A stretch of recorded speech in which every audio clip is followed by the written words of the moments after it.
So మన next topic వచ్చేసరికి clubbing of income అమ్మ. దీన్నే ఇంకా ఎలా పిలుస్తారు అని చెప్పేసానంటే income of other persons included in SSC's total income.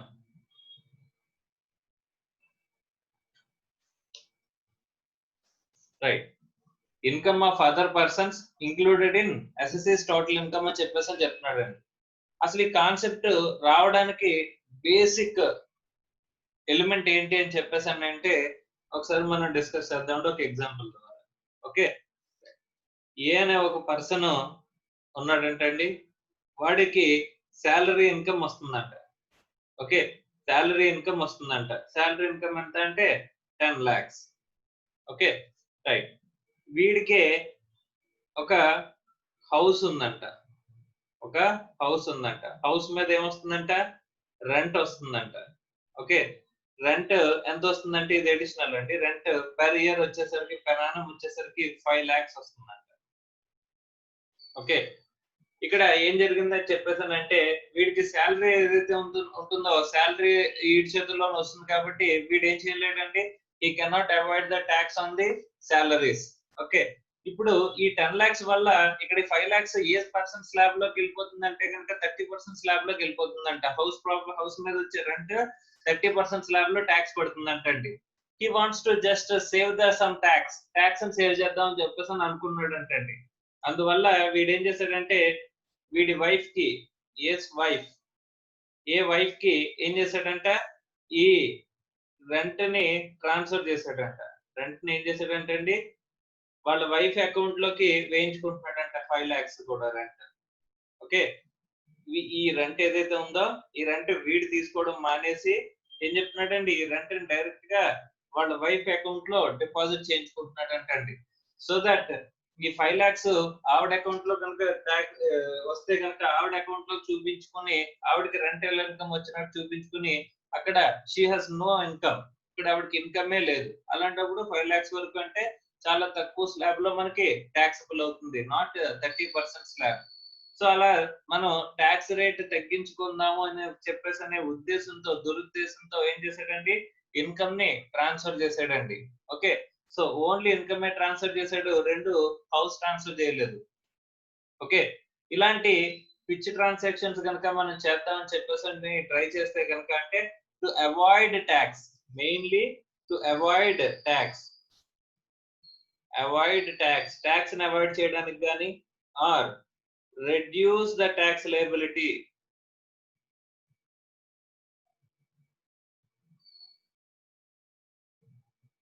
So reduce the tax liability, ఒకటి ట్యాక్స్ అవాయిడ్ చేయడం, రెండోది ట్యాక్స్ లయబిలిటీని రెడ్యూస్ చేసుకోవడం.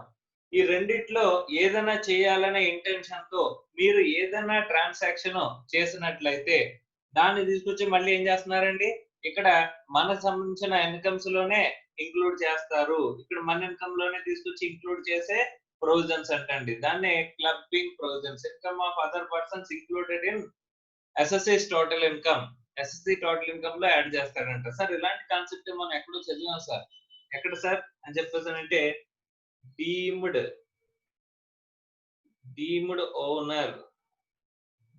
ఓనర్ కాన్సెప్ట్ లో మనం ఏం చేసామండి, ఇలాంటివి ట్రై చేసామండి.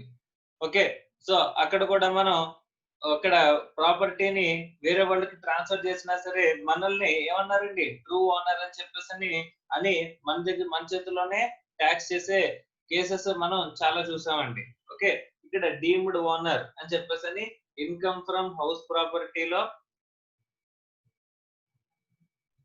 మనం చూసామండి. అక్కడ ప్రాపర్టీ మనది మనం ఏం చేసామంటే ప్రాపర్టీని ట్రాన్స్ఫర్ చేసాము, కానీ ఆ ప్రాపర్టీ మీద ఇన్కమ్ అనేది వచ్చేసరికి మన చేతిలోనే ట్యాక్సబుల్ చేసే కేసెస్ మనం చూసామండి డీమ్డ్ ఓనర్ కాన్సెప్ట్ లో. సో అలాంటి ప్రొవిజన్స్ ఇక్కడ కూడా ఉంటాయంటండి. ఓకే, యాక్చువల్ గా అది other persons income that may be included in SSC's total income లో ఇంక్లూడ్ చేయడం గురించి మాట్లాడుతున్నాడు. So with this little bit of introduction ఒక్కసారి ఇంట్రడక్షన్ అనేది చూద్దామండి. క్లబ్బింగ్ ఆఫ్ ఇన్కమ్ లో ఇంట్రడక్షన్ అనేది ఇంట్రడక్షన్ పార్ట్ మనం చూద్దాం. ఓకే,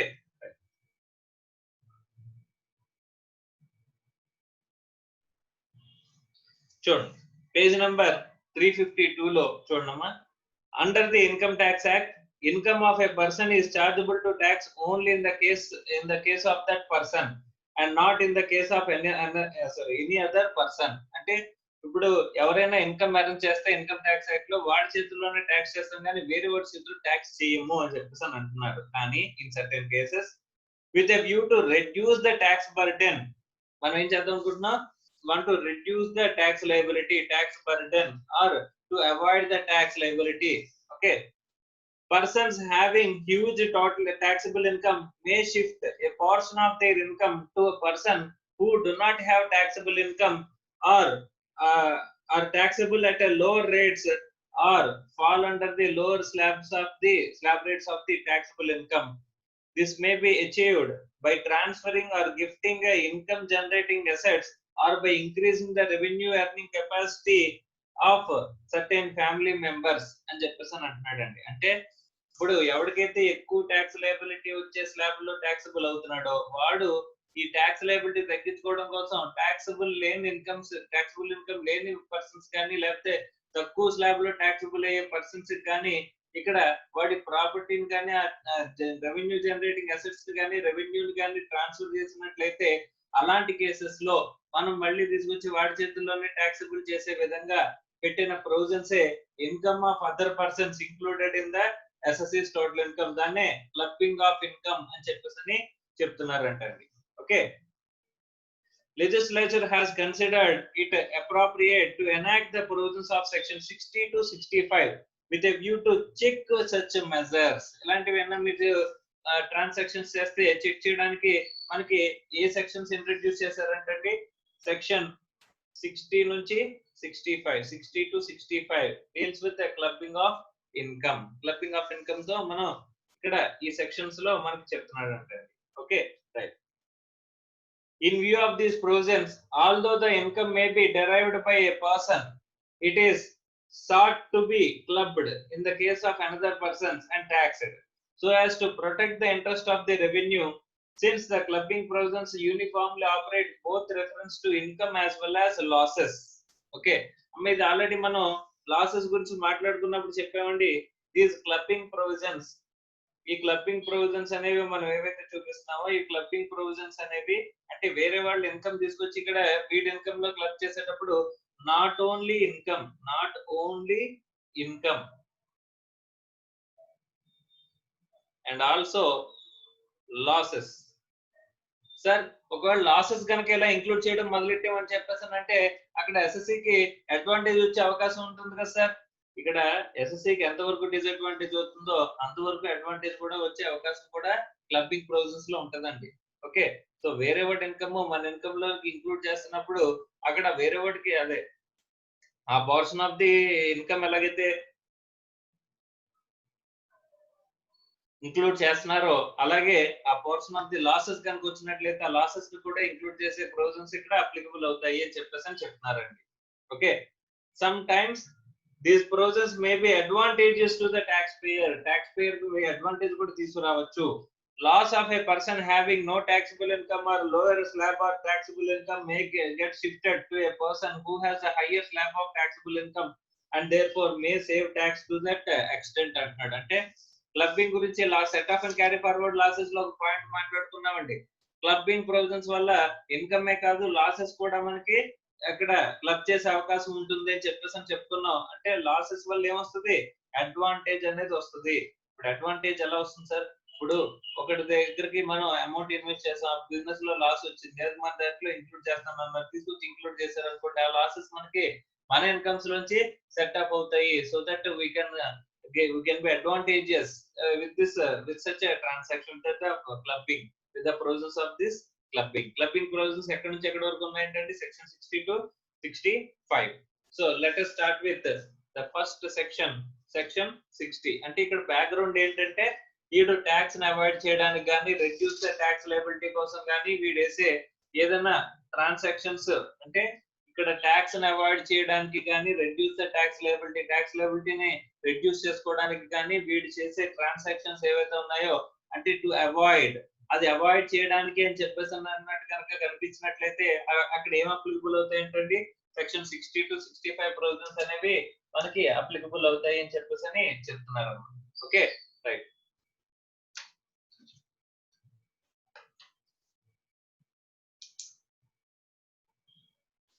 సో నెక్స్ట్ ఇప్పుడు మనం చూసే సెక్షన్స్ ప్రతి దాంట్లోని ఈ సర్కమ్స్టాన్సెస్ ఏమున్నాయని చెప్పేసి అంటే అవాయిడ్ చేసే సర్కమ్స్టాన్సెస్ ఏమున్నాయని చెప్పేసి ఇప్పుడు మనం చూడటమే మన మెయిన్ ఆస్పెక్ట్ అండి. Okay first section 60. Let us start with section 60. ఏం చెప్తున్నారు చూడండి. Clubbing of income where there is no transfer of asset. Okay ఇక్కడ ఏముందంట clubbing of income where there is no transfer of asset. ఇక్కడ income ని మనం ఏం చేస్తున్నామంట ట్రాన్స్ఫర్ చేస్తున్నామంట. ఇన్కమ్ ని ట్రాన్స్ఫర్ చేస్తున్నాం but we are not transferring asset. Not transferring asset అంటే ఎవరైనా ఒక పర్సన్ కి అసెట్ ని ట్రాన్స్ఫర్ చేయకుండా నేను ఇన్కమ్ మాత్రమే ట్రాన్స్ఫర్ చేస్తున్నాను అనుకోండి, అసెట్ ఇంకా మీ చేతిలోనే ఉంది. అసెట్ ఓనర్షిప్ అనేది ఎవరి దగ్గర ఉంది? మీ దగ్గరే ఉంది. కానీ దాని మీద వచ్చే ఇన్కమ్ ని వేరే వాడికి ట్రాన్స్ఫర్ చేస్తున్నాం. సింపుల్ గా ఏముందంటే ఇప్పుడు ఒక మిషనరీ ఉందండి, ఆ మిషనరీ రెంట్ కి ఇచ్చుకుంటా ఉన్నానండి. ఆ మిషనరీ నా పేరు మీద రిజిస్టర్ అయిందండి. ఆ అమౌంట్ వచ్చే అమౌంట్ ని నేను ఏం చేశానంటే మా బామ్మర్ది అకౌంట్ లో వేయిస్తున్నానంటండి. అకౌంట్ లో ఆయన అకౌంట్ లో డిపాజిట్ చేస్తున్నానంటండి. అంటే ఆయనకి ఇన్కమ్ ఎలా వచ్చిందంటే ఈ మిషనరీ హైర్ చేసుకోవడం ద్వారా వచ్చిందని చెప్పేసి నేను చెప్తున్నానండి. కానీ మిషనరీ ఎవరి పేరు మీద ఉందండి? నా పేరు మీద ఉంది. కానీ అకౌంట్ లో డబ్బులు ఎక్కడ పడుతున్నాయండి? ఆయన అకౌంట్ లో పడుతున్నాయండి. సో ఇక్కడ there is no relation with respect to such income to my brother in law. ఆయనకి ఈ ఇన్కమ్ తో ఎటువంటి సంబంధం కనిపించట్లేదు. కాబట్టి అక్కడ ఏం చేస్తారంటే ఆ ఇన్కమ్ ని తీసుకొచ్చి నా ఇన్కమ్ లో క్లబ్ చేస్తారంట. ఎందుకంటే without transferring of asset I have just transferred income ని ట్రాన్స్ఫర్ చేశాను కాబట్టి తీసుకొచ్చి ఇక్కడ ఎవరి చేతిలో ఇంక్లూడ్ చేస్తారంటే నా చేతిలో ఇంక్లూడ్ చేస్తారు. ఓకే చూడండి. According to section 60, when income alone is transferred without the transfer of the asset, giving rise to such income before or after the commencement of this act, it is deemed to be the income of the transferor. ఎవరైతే amount ని income ని transfer చేశారో it is treated as income to the transferor. ట్రాన్స్ఫరర్ కి income కింద మనం మాట్లాడుతూ ఉంటాండి. ట్రాన్స్ఫరర్ కి income అని చెప్పేసి మనం చెప్తున్నాం ఉంటాండి. Okay right. It does not matter whether such transfer is revocable or irrevocable అని చెప్పేసి అంటున్నారండి. అంటే రివోకబుల్ అంటే క్యాన్సలబుల్ అండి, ఇర్రివోకబుల్ అంటే నాన్ క్యాన్సలబుల్. ఇప్పుడు మనం ఇన్కమ్ ట్రాన్స్ఫర్ చేసాం కదా సార్, నేను ఏం చెప్పానంటే అప్పుడు నా దగ్గర తీసుకొచ్చి ఆ ప్రొవిజన్స్ చూపించి సెక్షన్ 60 ప్రొవిజన్స్ చూపించి నా ఇన్కమ్ లో కలిపేస్తాము అని చెప్పేసి నాకు చెప్తుంటే అసిస్టెంట్ ఆఫీసర్ నేను చెప్పానంట, సార్ ఆ డబ్బులు అనేది తిరిగి వస్తాయనుకుంటున్నారా? తిరిగి రావు. తిరిగి రాకుండా నేను ట్రాన్స్ఫర్ చేశాను, ఆయన పూర్తిగా ఆయనే తీసేసుకుంటాడు, ఇంకా నాకు సంబంధం లేదు అని చెప్పేసాను. అంటే అక్కడ నువ్వు అసెట్ ట్రాన్స్ఫర్ చేయకుండా ఇన్కమ్ ట్రాన్స్ఫర్ చేశాను, అది ఎలాంటి ట్రాన్స్ఫర్ అంటున్నాను? ఇర్రివోకబుల్ అంటే నాన్ క్యాన్సలబుల్. అది తిరిగి నా చేతికి డబ్బులు వస్తాయని ఇప్పుడు మీరు దేనికోసం ఇది ఇక్కడ ఇన్కమ్ ఇంక్లూడ్ చేస్తానంటున్నారు? ఏదో నాకు అక్కడ అడ్వాంటేజ్ వచ్చేస్తుంది అనే ఉద్దేశంలోనే కదండి మీరు ఇంక్లూడ్ చేస్తానని చెప్పేసి చెప్తున్నారు. కానీ అసలు నాకు ఆయన దగ్గర నుంచి రూపాయి రాదు సార్. అంటే మిషనరీ అంటే నా పేరు మీద ఉంది, కానీ దాని మీద ఇన్కమ్ ఆయన సంపాదించుకుంటున్నాడు, ఆయనే తీసుకుంటాడు, నాకు తిరిగి రాదు సార్ అని చెప్పేసి చెప్పినా సరే ఇన్కమ్ ట్రాన్స్ఫర్ అనేది ఇన్కమ్ ట్రాన్స్ఫర్ మేబీ ఎలా ఉండొచ్చు అంట? Revocable or irrevocable. So revocable అనవచ్చు లేదా ఇర్రివోకబుల్ అవ్వచ్చు. రెండు చోట్ల ప్రొవిజన్ అప్లికబుల్ అవుతుందా sir? Yes sir. Clubbing provisions attract అవుతాయా? అది రివోకబుల్ ట్రాన్స్ఫర్ అండ్ ఇన్కమ్ ని ట్రాన్స్ఫర్ చేశాను, ప్రాపర్టీని ట్రాన్స్ఫర్ చేయలేదు, అసెట్ ని ట్రాన్స్ఫర్ చేయలేదు, ఇన్కమ్ జనరేటింగ్ అసెట్ ని ట్రాన్స్ఫర్ చేయకుండా ఓన్లీ ఇన్కమ్ ట్రాన్స్ఫర్ చేశాను. అలాంటప్పుడు ట్రాన్స్ఫర్ చేస్తే ఏమన్నారండి? It is treated as income of the ట్రాన్స్ఫరర్ అన్నారు. వెరీ గుడ్, ఓకే నేను ఒప్పుకుంటాను. కానీ నేను అది రివోకబుల్ కాదు, తిరిగి నాకు ఇచ్చేయాలి డబ్బులు అని చెప్పేసి నేను ఆయనకి ఎటువంటి పెట్టుకోలేదు. అలాగా నేను అడ్వాంటేజ్ కూడా తీసుకోవట్లేదు. అది ఇర్రివోకబుల్ ట్రాన్స్ఫర్ అంటారండి. ఇర్రివోకబుల్ అన్నా సరే, అది రివోకబుల్ అన్నా సరే, క్లబ్బింగ్ ప్రొవిజన్స్ విల్ అట్రాక్ట్ అని చెప్పేసి చెప్తున్నారండి. ఓకే, అర్థమవుతుంది? ఒకసారి మళ్ళీ చూడండి. It does not matter whether such a transfer is revocable or irrevocable అని చెప్పేసి చెప్తున్నారు. Okay, right. ఒక ఎగ్జాంపుల్ చెప్తాను చూడండి. Mister X who is carrying on business declares that profit derived from such business shall belongs to his brother Mr. Y without transferring the business. Transfer of the profits without a corresponding transfer of assets invite application of section 60 and accordingly the income shall be clubbed in the hands of Mr. X అని చెప్పేసి చెప్తున్నాడు అండి. So mister X and Y brother and brothers అనుకుంటే, mister X business ఉంది, ఆ business మీద income ఎవరు derive చేస్తున్నారని చెప్పేసి చెప్తున్నాడు అండి. మిస్టర్ వై డెరైవ్ చేస్తున్నాడు అని చెప్పేసి చెప్తున్నాడు అండి. కానీ బిజినెస్ ట్రాన్స్ఫర్ చేయలేదంట. లైక్ మన ఎగ్జాంపుల్ లో మనం మాట్లాడుకున్నట్టు ఏంటంటే, ఇక్కడ మిషనరీని ట్రాన్స్ఫర్ చేయకుండా మిషనరీ మీద ఇన్కమ్ ని మాత్రమే నేను ట్రాన్స్ఫర్ చేశానండి మై బ్రదర్ ఇన్ లాకి. అలాంటప్పుడు దాన్ని తీసుకొచ్చి ఏం చేస్తారంటున్నారండి, ఆ ఇన్కమ్ లో ఇంక్లూడ్ చేసేస్తానని చెప్పేసి చెప్పారండి. ఇన్కమ్ ట్రాన్స్ఫర్ మేబీ రివోకబుల్ అవ్వచ్చు లేదా ఇర్రివోకబుల్ అవ్వచ్చు అని చెప్పేసి అని మనం మాట్లాడుకున్నాం అండి. ఓకే, ఇది this is with respect to section 60. Hope you have understood the section 60. ఇందులో క్లియర్ ఇంటెన్షన్ అనేది కనిపించలేదండి. Clear intention to avoid tax or reduce the tax liability అనేది కనిపించింది కాబట్టి ఇక్కడ సెక్షన్ 60 అనేది ఇన్వోక్ చేయాలి అని చెప్పేసి మనం చూస్తాం. సెక్షన్ 60 ఎప్పుడు ఇన్వోక్ చేస్తారంటే, without transferring of asset only income has been transferred అనుకున్న కేసెస్ లో సెక్షన్ 60 ని ఇన్వోక్ చేస్తారు అని చెప్పేసి మనం మాట్లాడుకున్నాం. Okay, right. Next section 61. ఈసారి ఇప్పుడు సెక్షన్ 60 పరిధిలోకి రాకూడదు అంటే ఏం చేయాలండి? సెక్షన్ 60 పరిధిలోకి రాకూడదు మనం అని చెప్పేసి అనుకుంటే ఏం చేయాలండి? ఇక్కడ ఇన్కమ్ తో పాటుగా అసెట్ ని కూడా ట్రాన్స్ఫర్ చేయాలి. ఓకే, సెక్షన్ 60 ని మనం అవాయిడ్ చేయాలంటే, సెక్షన్ 60 ని ఓవర్కమ్ అవ్వాలంటే ఏం చేయాలి, క్రాస్ చేయాలంటే ఏం చేయాలి అని చెప్పేసి అంటే, ఇన్కమ్ తో పాటుగా అసెట్ ని కూడా ట్రాన్స్ఫర్ చేసేయండి సార్. అసెట్ ని కూడా ట్రాన్స్ఫర్ చేయండి. రైట్. సెక్షన్ 61 లో మనకి ఎలాంటి బ్రేక్స్ చేస్తున్నాడో చూద్దాం. Clubbing of income in case of revocable transfer of asset. Revocable transfer of asset అని చెప్పేసి చెప్తున్నాడు అండి సెక్షన్ 61. ఇక్కడ మనం ఏం చేసామంటే, ఇన్కమ్ తో పాటుగా ఇన్కమ్ ని ట్రాన్స్ఫర్ చేసాము. ఇన్కమ్ ఎలా ట్రాన్స్ఫర్ అయింది సార్ అని చెప్పేసి అంటే, అసెట్ ని రివోకబుల్ ట్రాన్స్ఫర్ చేశారంట. What is revocable transfer sir? What is revocable transfer? Revocable means cancellable. So నేను అసెట్ ని నీకు ఇస్తాను, మళ్ళీ నాకు తిరిగి ఇచ్చేయాలి అని చెప్పే కండిషన్ అండి. ఇప్పుడు ఇంతకు ముందు ఏంటి, మెషినరీ నా దగ్గర పెట్టుకుని దాని మీద ఇన్కమ్ ని మాత్రమే మా బాంబర్ దగ్గర ట్రాన్స్ఫర్ చేశానండి బ్రదర్ ఇన్ లాకి. ఇప్పుడు ఏమన్నానంటే, మా బ్రదర్ ఇన్ లాని పిలిచి, ఇగో నీకు అసెట్ ని ట్రాన్స్ఫర్ చేస్తాను, మళ్ళీ నువ్వు నాకు తిరిగి ఇచ్చేయాలి, ఎప్పటికైనా నాకే ఇవ్వాలి, నేను ఇచ్చేయమన్నప్పుడల్లా ఇచ్చేయాలి, ఎప్పుడు ఇచ్చేయమంటే అప్పుడు ఇచ్చేయాలి అని చెప్పి నేను ఏం చేశానంట, ఇన్కమ్ ని ట్రాన్స్ఫర్ చేశానంట. సో అలా కనుక ఇన్కమ్ ని ట్రాన్స్ఫర్ చేసినట్లయితే అలాంగ్ విత్ రివోకబుల్ ట్రాన్స్ఫర్, ఈ ఎందుకు అసెట్ ఎందుకు ట్రాన్స్ఫర్ చేశానంటే, టు అవాయిడ్ సెక్షన్ 60.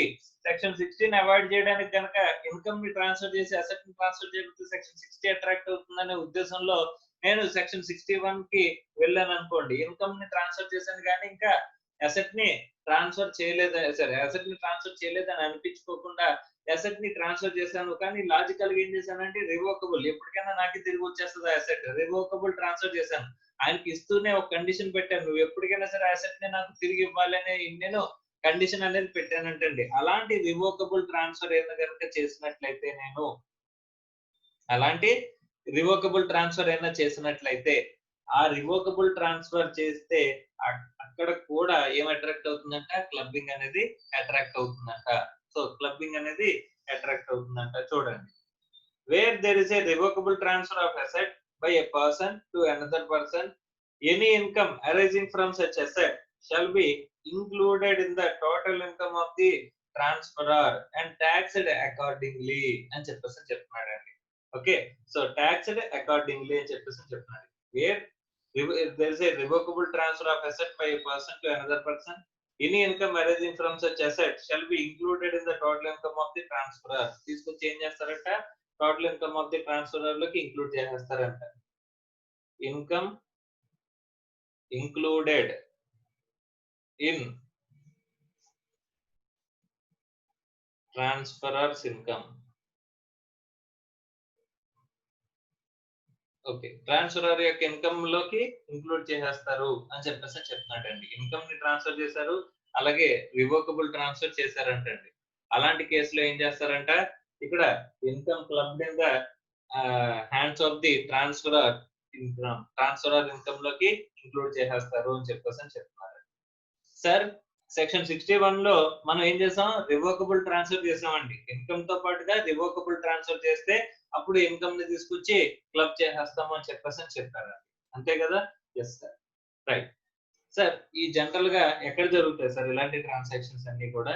ఇక్కడ మనకి జనరల్ గా ఇలాంటి ట్రాన్సాక్షన్స్ ఎక్కడ జరుగుతాయని చెప్పేసానంటే, ఎలా చేస్తారని చెప్పేసానంటే, మనకి ఇన్కమ్ ఫ్రమ్ అదర్ సోర్సెస్ లో ఒక ప్రొవిజన్ ఉందండి. మనకి ఏదైనా మనీ గాని, మూవబుల్ అసెట్ గాని, ఇమ్మూవబుల్ అసెట్ గాని, ఇమ్మూవబుల్ ప్రాపర్టీ గాని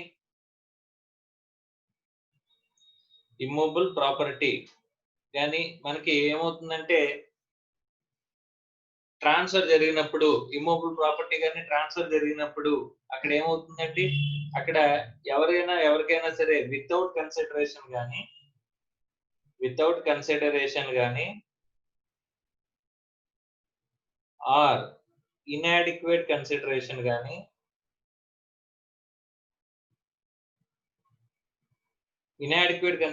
గాని ట్రాన్స్ఫర్ చేసినట్లయితే, వితౌట్ కన్సిడరేషన్ గాని inadequate కన్సిడరేషన్ గాని ట్రాన్స్ఫర్ చేసినట్లయితే ఏమవుతుందంటండి, వితౌట్ కన్సిడరేషన్ గాని inadequate కన్సిడరేషన్ గాని ట్రాన్స్ఫర్ చేసినట్లయితే దట్ ఈస్ టాక్సబుల్.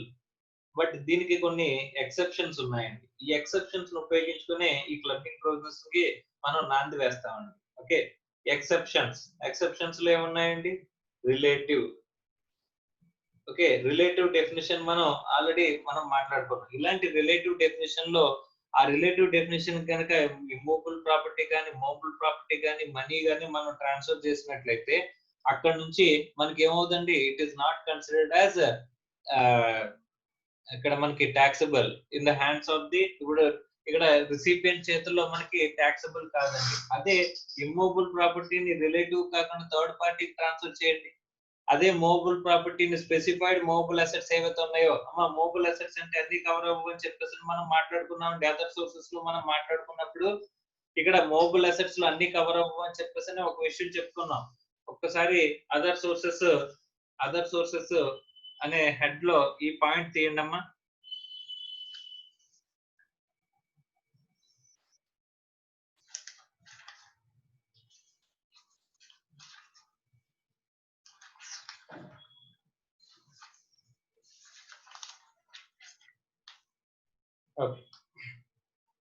ఇక్కడ taxability of any sum, movable or immovable property received by any person, page number 328 లో ఉందండి.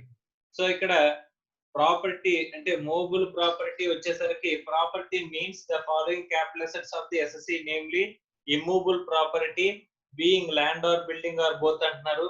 Shares and securities, jewellery, archaeological collections, drawings, paintings, sculptures, any work of art, bullion. అంటే movable property అంటే ఇవి మాత్రమే, immovable అంటే land or building or both, అదే movable అనుకుంటే ఇవి మాత్రమే కవర్ అవుతాయి అని చెప్పేసి మనం అక్కడ మాట్లాడుకున్నామండి. మూవబుల్ ప్రాపర్టీ అంటే మూవబుల్ ప్రాపర్టీస్ ట్రాన్స్ఫర్ చేస్తే కనుక అక్కడ టాక్సబుల్ అయ్యే కేసెస్ లో మనకి ఇవి మాత్రమే ఉన్నాయి. Okay, right. సో జనరల్ గా ఎక్కడెక్కడ ఇలాంటి క్లబ్బింగ్ ప్రొవిజన్స్ కి అట్రాక్ట్ చేయడానికి చేస్తారంటే కనుక, ఈ ప్రాపర్టీని రిలేటివ్స్ కి ట్రాన్స్ఫర్ చేసి నేను రిసిపియంట్ టాక్సబుల్ అవ్వకుండా ఉండే కేసు క్రియేట్ చేసి, అక్కడ రిసిపియంట్ టాక్సబుల్ అవ్వకుండా ఉండే కేసు క్రియేట్ చేస్తానండి. ఎందుకంటే రిసిపియంట్ టాక్సబుల్ అయ్యే కేసు క్రియేట్ చేసినంటే వాడి చేతిలో టాక్సబుల్ అయిపోతుందండి. అలాంటి కేసు కాకుండా రిసిపియంట్ టాక్సబుల్ అవ్వకుండా ఉండేలా మనం ఒక కేసుని క్రియేట్ చేసి అక్కడ ఇన్కమ్ ని ట్రాన్స్ఫర్ చేసే కనుక చేసినట్లయితే జనరల్ గా ఈ క్లబ్బింగ్ ప్రొవిజన్స్ అనేవి అను అట్రాక్ట్ అవుతాయండి. ఓకే, నెక్స్ట్ సెక్షన్ 61 ఏంటండి? సెక్షన్ 62 దేని గురించి మాట్లాడుతున్నాడు చూడండి. Exceptions where clubbing does not operate even in case of revocable transfer. Revocable transfer అయినా సరే ఇక్కడ క్లబ్బింగ్ అట్రాక్ట్ అవ్వదంట. మనం చేసిన ట్రాన్స్ఫర్ ఏంటి? What we have done a transfer, revocable transfer. మనం చేసిన ట్రాన్స్ఫర్ ఏంటంటే రివోకబుల్ ట్రాన్స్ఫర్ అయినా సరే no clubbing provisions attract.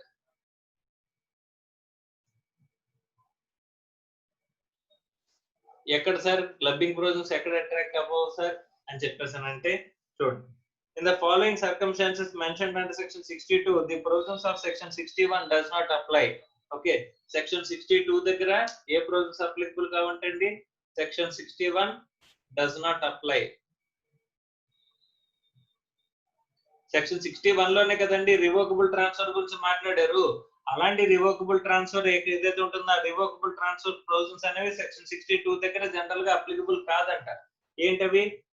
If the transfer is by way of trust or otherwise and is not revocable during the lifetime of the beneficiary or the transferee అని చెప్పేసి అన్నారు. ఏం చెప్పాడంట? Transfer is by way of trust or otherwise and is not revocable during the life of the beneficiary or transferee అని చెప్పేసి అంటున్నాడు. అంటే నేను ఒక ప్రాపర్టీని ఒక ట్రస్ట్ కి గాని ఒక బెనిఫిషియరీకి గాని ఇస్తున్నాను, వాడి లైఫ్ టైమ్ లో వాడి బతుకుండగా నాకు తిరిగి ప్రాపర్టీ ఇవ్వాల్సిన అవసరం లేదు. ఒకవేళ వాడు బతికుండగా ప్రాపర్టీని ఎంజాయ్ చేయొచ్చు, దాని మీద ఇన్కమ్ ఎంజాయ్ చేయొచ్చు. ఒకవేళ వాడు కనుక చనిపోయి నేను ఎవరికైతే ఇస్తున్నానో ఆ బెనిఫిషియరీ కనుక చనిపోయినట్లయితే అప్పుడు తిరిగి నాకు ప్రాపర్టీ అనేది నా చేతికి వస్తుంది అని చెప్పేసి మనం చెప్పామంటాను. అలా చెప్పిన ప్రొవిజన్స్, అలా చెప్పి మనం ట్రాన్స్ఫర్ చేసిన ప్రొవిజన్స్ లో మనకి ఏమవుతుందంటే సెక్షన్ 62 అప్లికబుల్ అవుతుంది. అక్కడ సెక్షన్ 61 క్లబ్బింగ్ అనేది డస్ నాట్ అట్రాక్ట్ అంటున్నాడండి. If the transfer by way of trust or otherwise and is not revocable during the life of the beneficiary or transferee. అంటే ఎవడైతే తీసుకున్నాడో వాడి లైఫ్ టైమ్ లో అదేమవుతుందండి? రివోకబుల్ అవదంట. అంటే not revocable during lifetime of transferee or beneficiary. ఇక్కడ beneficiary గాని transferee గాని ఎవరైతే ఉన్నారో, ఈ బెనిఫిషియరీ గాని ట్రాన్స్ఫరీ గాని ఎవరైతే ఉన్నారో not revocable during the lifetime of the transferee or beneficiary. Beneficiary lifetime లో గాని ట్రాన్స్ఫరీ లైఫ్ టైమ్ లో గాని ఇంకా తిరిగి రివోకబుల్ అయ్యే ఛాన్స్ లేదు అని చెప్పేసి కనుక అనిపించినట్లయితే అది ఫస్ట్ కేసు అంటే అక్కడ క్లబ్బింగ్ అనే ప్రొవిజన్స్ అంటే సెక్షన్ 61 ప్రొవిజన్స్ అట్రాక్ట్ అవ్వవు. సెక్షన్ 61 అప్లికబుల్ అయితే ఏమవుతుందంటే క్లబ్బింగ్ అట్రాక్ట్ అవుతుందంటండి. ఇక్కడ క్లబ్బింగ్ అనేది అట్రాక్ట్ అయ్యే ఛాన్సే లేదు అని చెప్పేసి అంటున్నాడండి. Not revocable during the lifetime of the transferee or beneficiary అని చెప్పేసి చెప్తున్నాడు. Okay, next second case. If the transfer was made before 1/4/1961 and such a transfer is not revocable for a period exceeding 6 years. అంటే అది ఎప్పుడు చేశాడంటే that is before 1/4/1961 and ఆ revocable transfer అనేది ఎన్నాళ్ళలో రాకూడదని చెప్పేసి రాసుకుని ఉండాలి. Not revocable for a period exceeding 6 years. Not revocable for a period exceeding 6 years. Sir అది రివోకబుల్ ట్రాన్స్ఫర్ ఎప్పుడు జరిగిందండి? 1/4/1961కి ముందంట. ఓకే, అండ్ అప్పుడు రాసుకున్నప్పుడు ప్రొవిజన్స్ లో ఏమని రాసుకున్నాం? 6 ఏళ్ల వరకు 6 ఏళ్ల వరకు రివోకబుల్ కాదు, 8 ఏళ్ల వరకు రివోకబుల్ కాదు, 10 ఏళ్ల వరకు రివోకబుల్ కాదు, క్యాన్సిలబుల్ కాదు అలాంటివి రాసుకున్నాం అనుకోండి. అప్పుడు మోర్ దాన్ 6 years కనుక మనం రివోకబుల్ కాదు అని చెప్పేసి అంటే అంటే క్యాన్సిలబుల్ కాదు అని చెప్పేసి రాసుకుంటే కనుక దాన్ని ఏం చేశారంటండి, ఇట్ ఈస్ ఇర్రివోకబుల్ ట్రాన్స్ఫర్. ఇక్కడ ఈ provisions revocable transfer provisions section 61 provisions applicable కావు అని చెప్పేసి అని చెప్తున్నారండి. అంటే ఇది జనరల్ గా అయితే ఇప్పుడు కనుక ఇప్పుడు అప్లికబుల్ కాదని చెప్పాలి. కానీ ఒకవేళ ఏదైనా ప్రాపర్టీ 1/4/1961 కంటే నాకు వచ్చింది ఆ ప్రాపర్టీ, అక్కడ అది ఎలా ట్రాన్స్ఫర్ అయింది, రివోకబుల్ ట్రాన్స్ఫర్ జరిగింది. అక్కడ మనం ఎలా రాసుకున్నాము, ఆ రివోకబుల్ ట్రాన్స్ఫర్ ఎలా రాసుకున్నాం అంటే అండి, not revocable period exceeding 6 years, 6 ఏళ్ల కంటే ఎక్కువ మనకి ఏమవుతుందంటే అండి రివోకబుల్ కాదు అని కనుక ఒక ప్రొవిజన్ రాసుకున్నట్లయితే అప్పుడు అండి, ఇప్పుడు అలాంటివి ఏమి లేవు, ఇప్పుడంతా మారిపోయింది. కానీ అప్పుడే కనుక 6 years కంటే ఎక్సీడింగ్ మనకి రివోకబుల్ ట్రాన్స్ఫర్ కనుక రాసుకున్నట్లయితే అప్పుడు రివోకబుల్ ట్రాన్స్ఫర్ అయినా సరే ఈ క్లబ్బింగ్ ప్రొవిజన్స్ అట్రాక్ట్ అవ్వవు అని చెప్పేసి చెప్తున్నాడు అండి. Okay right. నెక్స్ట్ చూడండి, in both the cases income arising shall be chargeable to tax in the hands of the transferee. అంటే ఎవరైతే రిసీవ్ చేసుకున్నారో ఆ ప్రాపర్టీని వాళ్ళ చేతుల్లోనే టాక్సిబుల్ చేస్తాము, అంతేగాని ప్రాపర్టీ ట్రాన్స్ఫర్ చేసిన చేతిలో టాక్సిబుల్ చేస్తారా, చేయరంటే, ఎందుకంటే క్లబ్బింగ్ అట్రాక్ట్ అవ్వట్లేదు కాబట్టి. Provided transferor does not derive direct or indirect benefit from such income. Sir ఇలా కనిపిస్తున్నాడు కానీ ఇలా రివోకబుల్ ట్రాన్స్ఫర్ లైఫ్ టైమ్ లో నాకు తిరిగి ఇవ్వాల్సిన అవసరం లేదని చెప్పేసి డాక్యుమెంట్ లో ఉంది సార్. కానీ వీడేంటంటే ఇన్కమ్ డిరైవ్ చేసింది తీసుకెళ్లి డైరెక్ట్ గా ఇక్కడ ఇచ్చేస్తున్నాడు అండి, ట్రాన్స్ఫరర్ కి ఇచ్చేస్తున్నాడు అండి. ప్రొవిజన్ ని టు అవాయిడ్ సెక్షన్ 61 అవాయిడ్ చేయడానికి, క్రాస్ చేయడానికి ఇక్కడ మనకున్న ఆప్షన్స్ మనం ఉపయోగించుకుంటున్నాం. కానీ డైరెక్ట్ గా బెనిఫిట్ మాత్రం ఎవరు డెరైవ్ చేస్తున్నారంటండి, ట్రాన్స్ఫరర్ అనేవాడు ఇక్కడ డైరెక్ట్ బెనిఫిట్ ని డిరైవ్ చేస్తున్నాడు అని కనుక మనకి కనిపించినట్లయితే direct or indirect benefit is going to be received by transferor అనుకుంటే కనుక స్టిల్ మళ్ళీ క్లబ్బింగ్ ప్రొవిజన్స్ అట్రాక్ట్ అవుతాయంట.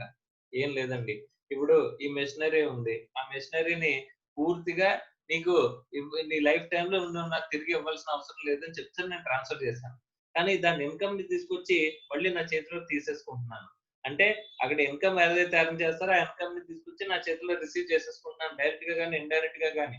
ఇండైరెక్ట్ గా అంటే సమ్ అదర్ మీన్స్, నేను ఎక్కడో పే చేయాల్సిన ఎక్స్పెండిచర్ పే చేయాల్సి వస్తే వాళ్ళ చేత పే చేయించడం, అలాంటివి నేను నా అప్లికేషన్స్ ని వాళ్ళ ద్వారా నేను రూటింగ్ చేయడం లాంటివి నేను చేస్తున్నానంట. అంటే ఇండైరెక్ట్ గా చూసుకుంటే బెనిఫిట్ అనేది నేనే పొందుతున్నాను అని చెప్పేసి ఎక్కడైనా కనుక ప్రూవ్ అయినట్లయితే, మీరు చేసింది revocable transfer during the lifetime of the transfer or beneficiary, నాకు ప్రాపర్టీ ఇవ్వాల్సిన అవసరం లేదని చెప్పేసి పాయింట్ లో రాసినా సరే బెనిఫిట్ అనేది మీరే పొందుతున్నారు కాబట్టి still clubbing provisions will attract అని చెప్పేసి అంటున్నాడు అండి. మీకు స్టిల్ ఏమవుతాయంట, క్లబ్బింగ్ ప్రొవిజన్స్ అనేవి అట్రాక్ట్ అవుతాయి అని చెప్పేసి అని చెప్తున్నాడు అండి. Okay right. ఇక్కడ కండిషన్ ఏంటండి, కండిషన్ ఏంటి, no direct or indirect benefit to be derived from such transfer of asset. ఒకవేళ ఇలా క్లబ్బింగ్ ఇక్కడ ఒకవేళ వస్తే బెనిఫిట్ వస్తే, ఇఫ్ బెనిఫిట్ రిసీవ్డ్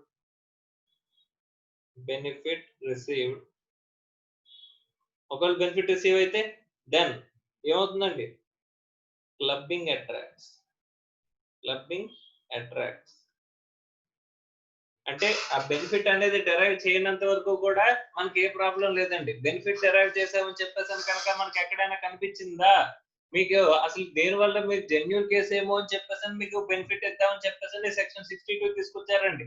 దాన్ని మిస్ యూటిలైజ్ చేసుకుని మీరు బెనిఫిట్ అనేది ఇండైరెక్ట్ గా పొందామని కనుక చూసారు అంటే కనుక ఏం చేస్తారంటే it is going to be included in the income of the transferor చేతులు ఇంక్లూడ్ చేసి క్లబ్బింగ్ ప్రొవిజన్స్ ని అట్రాక్ట్ చేసేస్తారంట. Okay next, when the power to revoke the transfer arises, such income shall be included in the transferor's total income. Okay అంటే ఇక్కడ revocation అనేది కనుక మనం exercise చేస్తే అప్పుడు, అంటే క్యాన్సిలేషన్ కనుక మనం ఎక్సర్సైజ్ చేస్తే అప్పుడు మళ్ళీ తీసుకొచ్చి ఎవరి ఇన్కమ్ లోకి ఇంక్లూడ్ చేస్తారంటే అండి, ట్రాన్స్ఫరర్ ఇన్కమ్ లోకి ఇంక్లూడ్ చేసేస్తాము అని చెప్పేసి అని అంటున్నాడండి. Okay right.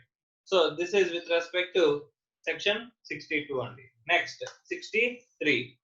63 లో ఏం చెప్పలేదండి, ట్రాన్స్ఫర్ అంటే ఏంటి, రివోకబుల్ ట్రాన్స్ఫర్ అంటే ఏంటి చెప్పారండి. సో రివోకబుల్ అంటే క్యాన్సిలబుల్ అండి. For the purpose of the above provision, the term transfer and revocable transfer are defined under section 63 as under.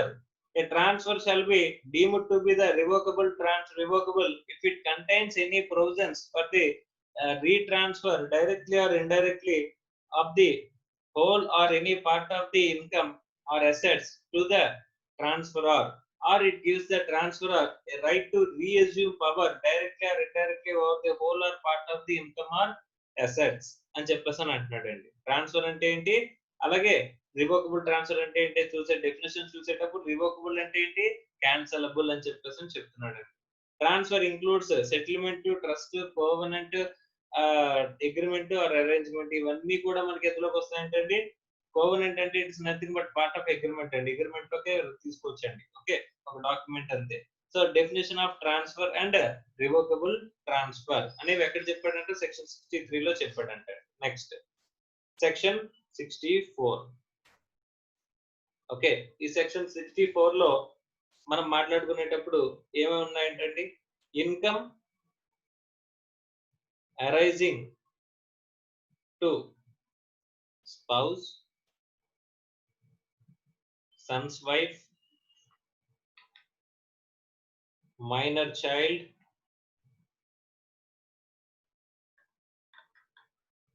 and HUF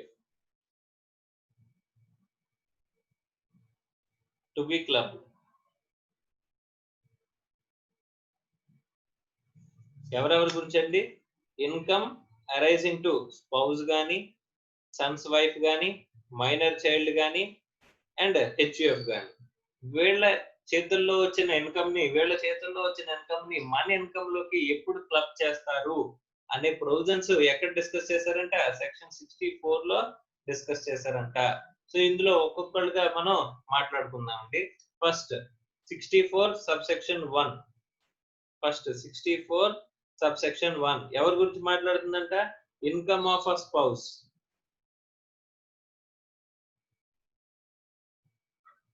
spouse income ని మన ఇన్కమ్ లోకి ఎప్పుడు ఇంక్లూడ్ చేస్తారు అని చెప్పేసని. ఓకే రైట్, స్పౌస్ కు వచ్చే ఇన్కమ్ అంట మన ఇన్కమ్ లోకి ఇంక్లూడ్ చేసే ప్రొవిజన్ అంట 64 సబ్సెక్షన్ 1 అంట. Section 64 subsection 1.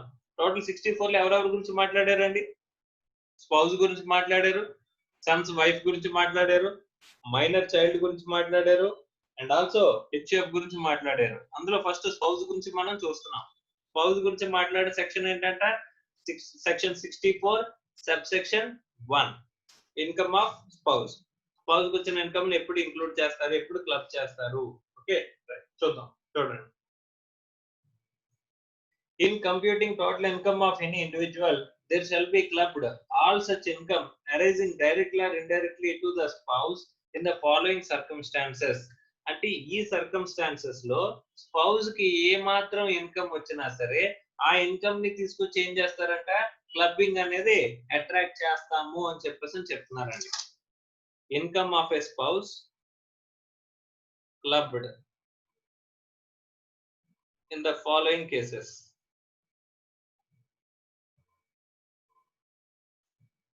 ఈ ఫాలోయింగ్ కేసెస్ లో మనకి ఏం చేస్తారంట, క్లబ్బింగ్ అనేది స్పౌస్ కి వచ్చిన ఇన్కమ్ ని క్లబ్ చేస్తారంట. ఏమేమి ఉన్నాయి సార్ అంటే ఫస్ట్ చూద్దాం. First where salary, commission, fee or any other form of remuneration whether in cash or in kind from the concern in which such individual has a substantial interest అని చెప్పేసి చెప్తున్నాడండి. First section 64 1 లో 2 ఏమని చెప్తున్నారంట, ఏదైనా salary కానీ, remuneration కానీ, salary కానీ, remuneration కానీ, కమిషన్ కానీ, ఫీజు కానీ ఏదైనా పేరుతో మనం ఎవరు రిసీవ్ చేసుకుంటున్నారంట, ఇక్కడ నా స్పౌజ్ రిసీవ్ చేసుకుంటున్నారంట. ఇందుకు ఈ స్పౌజ్ రిసీవ్ చేసుకుంటున్నారు ఎక్కడి నుంచి, from the concern, from the firm or concern in which SSC is having substantial interest.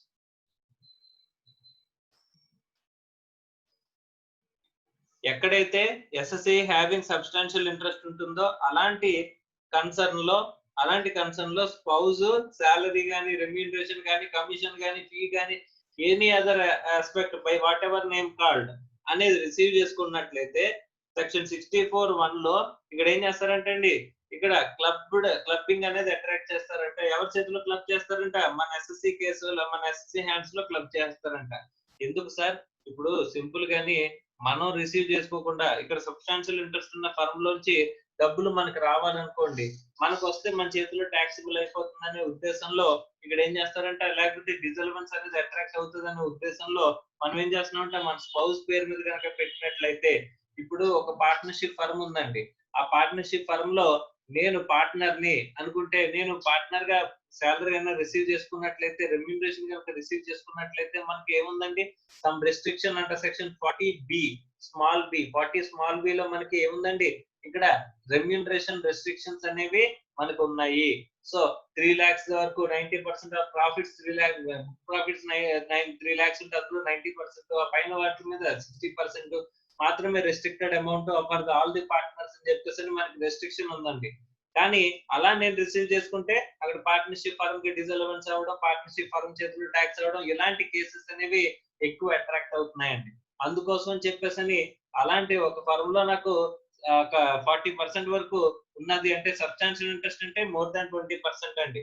ఒకవేళ మోర్ దాన్ 20% కనుక ఉన్నట్లయితే, ఇప్పుడు నేను మోర్ దాన్ 20% ఉంటే దాని సబ్స్టాన్షియల్ ఇంట్రెస్ట్ అంటారు. 20% of the voting power or share of profit ఏదైనా పర్లేదు 20% దాటితే కనుక. అలాంటి కన్సర్న్ లో కనుకనప్పుడు నాకు పార్ట్నర్షిప్ ఫర్మ్ కి డిజల్వెన్స్ అట్రాక్ట్ అవుతాయి. మళ్ళీ నా చేతుల్లో అక్కడ టాక్సిబుల్ అదే ఫర్మ్ చేతిలో టాక్సిబుల్ హయ్యర్ రేట్ లో అవుతుందని చెప్పేసి ఉద్దేశంలో నేను నాకు ఇచ్చే అమౌంట్ ని మా వైఫ్ కి ఇవ్వండి అని చెప్పేసి నేను రాయించుకున్నానంటండి. అలా రాయించుకున్నా సరే దాన్ని తీసుకొచ్చి ఎవరి చేతిలో క్లబ్ చేస్తారంటండి, నా చేతుల్లోనే క్లబ్బింగ్ అనేది అట్రాక్ట్ చేస్తారు అని చెప్పేసి చెప్తున్నారండి.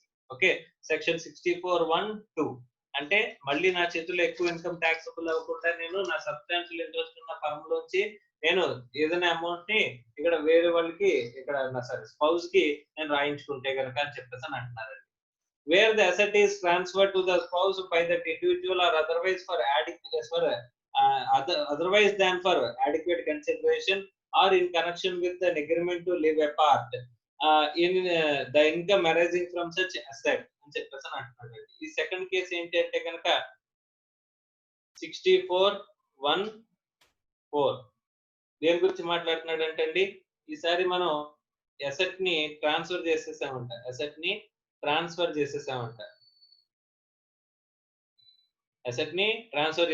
ఎవరికి? స్పౌస్ కి. అసెట్ ని ట్రాన్స్ఫర్ టు ద స్పౌస్. ఇక్కడ దేనికి ట్రాన్స్ఫర్ చేస్తే కనుక క్లబ్బింగ్ అట్రాక్ట్ అవ్వదు అని చెప్పేసి అంటే, clubbing does not apply where asset is transferred for adequate consideration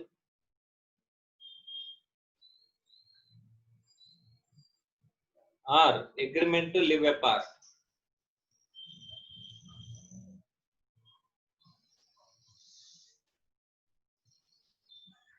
ఎక్కడైతే adequate consideration అనేది ఉండదో అంటే ఎక్కడైతే adequate consideration అనేది ఉంటుందో అంటే, ఇప్పుడు మా వైఫ్ కి అయినా సరే నేను ఏం చేస్తున్నానంటే, ఇప్పుడు ఒక ఇమ్మూవబుల్ ప్రాపర్టీ ట్రాన్స్ఫర్ చేస్తున్నానండి. ఇక్కడ ఎంతైతే గవర్నమెంట్ స్టాంప్ డ్యూటీ వాల్యూ ఉందో ఆ డాక్యుమెంట్ ఎంతకైతే రాస్తున్నామో ఆ వాల్యూ ఆవిడ దగ్గర నుంచి నేను బ్యాంక్ ట్రాన్స్ఫర్ చేయించుకుని నేను అసెట్ ని ట్రాన్స్ఫర్ చేస్తున్నానంట. సో అలాంటప్పుడు డబ్బులు ఇచ్చి కొనుక్కుంటున్నారు. మన స్పౌస్ ఏం చేస్తున్నారండి, అక్కడ డబ్బులు ఇచ్చి కొనుక్కుంటున్నారంటండి. సో డబ్బులు ఇచ్చి ఇక్కడ కొనుక్కుంటున్నప్పుడు adequate consideration కి ఇక్కడ కొనుక్కుంటున్నారు కాబట్టి ఇక్కడ మనకి ఏమవుతుందండి, క్లబ్బింగ్ అనేది అట్రాక్ట్ అవ్వదు అని చెప్పేసి అంటున్నారండి. అలాగే అగ్రిమెంట్ టు లివ్ అపార్ట్ అంటే పూర్తిగా విడిపోదాం అని చెప్పేసి డిసైడ్ అయినప్పుడు అక్కడ ఒక ప్రాపర్టీ తీసుకుని వెళ్ళిపోతున్నారండి. ఆ ప్రాపర్టీని తీసుకుని ఎందుకు వెళ్ళిపోతున్నారు? అగ్రిమెంట్ టు లివ్ అపార్ట్, దూరంగా వెళ్ళిపోతున్నారు, విడాకులు తీసుకుని వెళ్ళిపోతున్నారు అనుకుంటే కనుక అలాంటి కేసులో కూడా మనకి ఏం అట్రాక్ట్ అవుతుందంటే అండి, clubbing does not apply, clubbing అనేది అప్లై కాదు అని చెప్పేసి అని చెప్తున్నారంట. Okay, so clubbing does not apply where adequate consideration కి కానీ లేకపోతే అగ్రిమెంట్ టు లివ్ అపార్ట్ కి కానీ. ఈ రెండు కేసెస్ తప్ప ఇక్కడ other than these two, other than these two cases, other than these two cases, asset transferred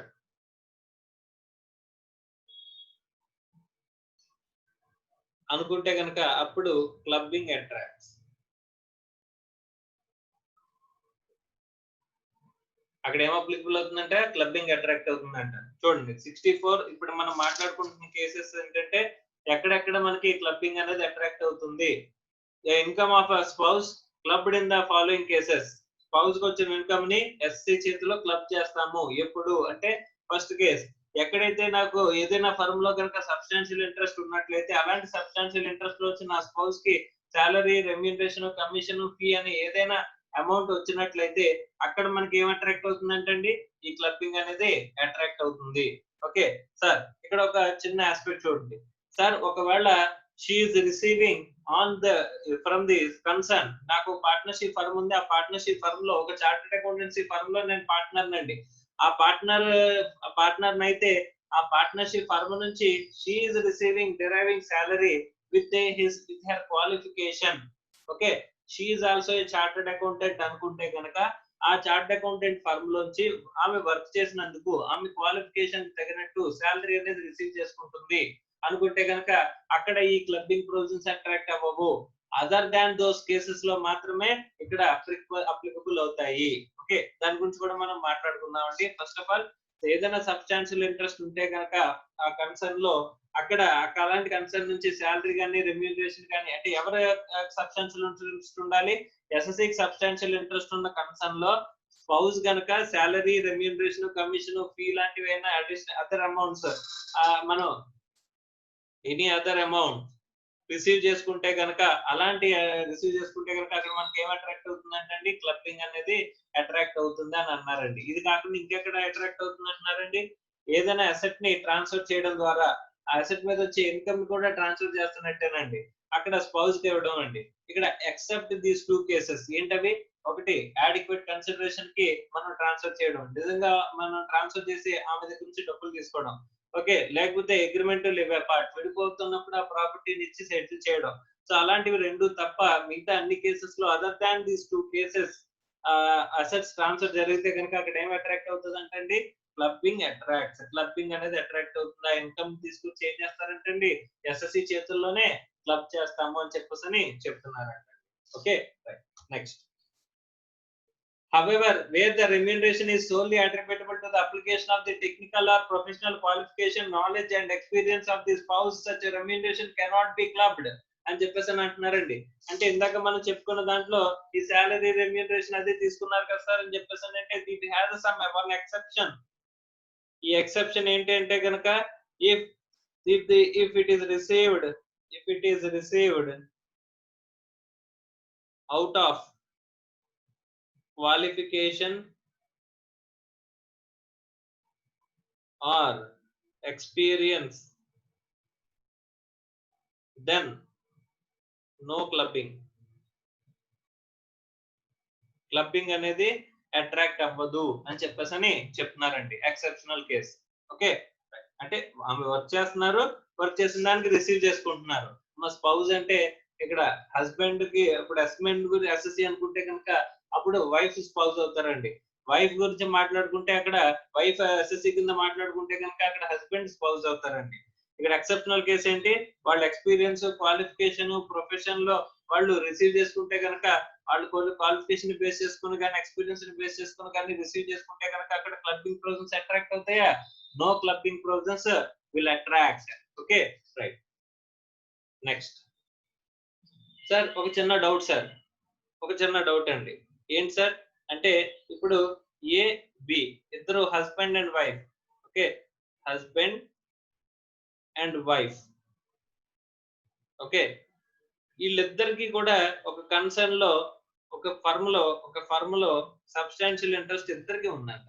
ఇక్కడ హస్బెండ్ కి 30% ఉంది, వైఫ్ కి 30% స్టేక్ ఉందంట. ఓకే, ఇద్దరికి ఏముంది, సబ్స్టాన్షియల్ ఇంట్రెస్ట్ ఉందంటండి. అప్పుడు ఏం చేస్తారు సార్? ఓకే, అప్పుడు ఒకసారి ఏం చేస్తారో చూద్దామండి. Where both husband and wife have substantial interest in a concern and both are in receipt of the income by way of salary etcetera. Okay, so ఇద్దరికి సబ్స్టాన్షియల్ ఇంట్రెస్ట్ ఉంది, కేసు ఏంటంటే ఇద్దరికి substantial interest ఉంది, both are receiving, both are in receipt of salary, remuneration, etc. ఇక మిగతా అన్ని కూడా ఏదన్నా సరే, మిగతా అన్ని ఏదైనా రిసీవ్ అవుతుంటే కనుక ఇద్దరికి సబ్స్టాన్షియల్ ఇంట్రెస్ట్ ఉంది, బోత్ హ్యావ్ సబ్స్టాన్షియల్ ఇంట్రెస్ట్. మా ఇద్దరికి సబ్స్టాన్షియల్ ఇంట్రెస్ట్ ఉంది, ఇద్దరు కూడా ఏం రిసీవ్ చేసుకుంటున్నారండి, in receipt of the salary, remuneration etcetera receive చేసుకుంటున్నారండి. ఆ కన్సర్న్ లోంచి ఇద్దరు సాలరీ, రెమ్యూనరేషన్ రిసీవ్ చేసుకుంటున్నారండి. అప్పుడు అలాంటి చోట క్లబ్బింగ్ అనేది ఎలా అట్రాక్ట్ చేస్తారు? ఒకరికే సబ్స్టాన్షియల్ ఇంట్రెస్ట్ ఉంటే ఆ సబ్స్టాన్షియల్ ఇంట్రెస్ట్ ఉన్న వాళ్ళ ఇన్కమ్ లోకి వేరే వాళ్ళు రిసీవ్ చేసుకున్న ఇన్కమ్ ఇంక్లూడ్ చేస్తారు కదా. మరి అలాంటప్పుడు ఇద్దరికి సబ్స్టాన్షియల్ ఇంట్రెస్ట్ ఉంటే ఏం చేస్తారు అని చెప్పేసానంటే, where both husband and wife have substantial interest in a concern and both are in receipt of the income by way of salary etc. from the said concern, such income will be included in the case of husband or wife whose total income excluding the income to be clubbed, okay, is greater. అంటే ఏదైతే income ని include చేయాలో, so excluding income to be clubbed,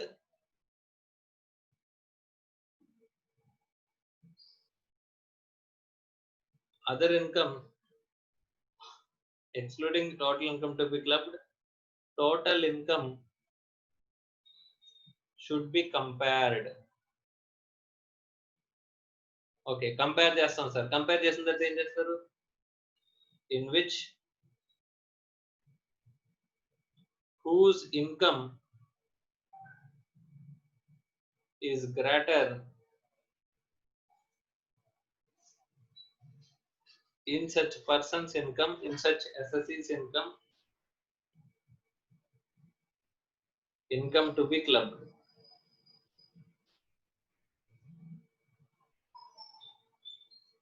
okay, ఏం చెప్తున్నారు చూడండి. ఇక్కడ both husband and wife substantial interest ఉంది, వాళ్ళకి క్వాలిఫికేషన్ పరంగా కానీ ఎక్స్పీరియన్స్ పరంగా కానీ డబ్బులు రావట్లేదు. ఈ సబ్స్టాన్షియల్ ఇంట్రెస్ట్ ఉండడం వల్ల వాళ్ళు శాలరీ, రెమ్యూనరేషన్ రిసీవ్ చేసుకుంటున్నారు. అప్పుడు excluding income to be clubbed, ఇక్కడ వచ్చిన ఇన్కమ్ ఏదైతే ఉందో ఆ ఇన్కమ్ ని క్లబ్ చేసేది ఏదైతే ఉందో ఆ క్లబ్ చేసే ఇన్కమ్ ని పక్కన పెట్టేసి మిగిలిన టోటల్ ఇన్కమ్ ని కంపేర్ చేయాలి. ఇద్దరులో ఎవరి ఇన్కమ్ అయితే ఎక్కువ ఉంటుందో వాళ్ళ ఇన్కమ్ లో ఈ ఇన్కమ్ ని క్లబ్ చేయాల్సిన ఇన్కమ్ ని తీసుకొచ్చి ఏం చేస్తారంటండి, క్లబ్ చేస్తారంట. సార్ ఇద్దరు రిసీవ్ చేసుకుంటున్నప్పుడు ఆ రిసీవ్ చేసుకునే అమౌంట్ ని శాలరీ, రెమ్యూనరేషన్ ఏదైతే ఉందో దాన్ని పక్కన పెట్టి కూర్చోమంటున్నారండి. పక్కన పెట్టేసి ఏం చేయమంటున్నారు, మిగిలిన ఇన్కమ్ ని కంపేర్ చేయమంటున్నారు. మిగిలిన ఇన్కమ్ లో ఎవరి ఇన్కమ్ ఎక్కువ ఉందో చూసి టోటల్ ఇన్కమ్ లో ఆ టోటల్ ఇన్కమ్ లో ఇన్కమ్ తీసుకొచ్చి క్లబ్ చేయాల్సి తీసుకొచ్చి వాళ్ళ దాంట్లోకి ఇంక్లూడ్ చేసేసి taxable చేసేయండి అని చెప్పేసి చెప్తున్నారంట. Okay, so just continuation to the provision of section 64 64(1)(2) అండి. ఓకే, అంటే శాలరీ, రెమ్యూనరేషన్ అలాంటివన్నీ రిసీవ్ చేసుకున్నట్లయితే అని చెప్పేసి చెప్తున్నారు. Next, where any such income is once clubbed in the hands of the either of the spouse, any such income arising on the succeeding year shall not be clubbed in the total income of the other spouse unless the assessing officer is satisfied after giving that spouse an opportunity to be heard that is necessary to do so అని చెప్పేసి అంటున్నాడు.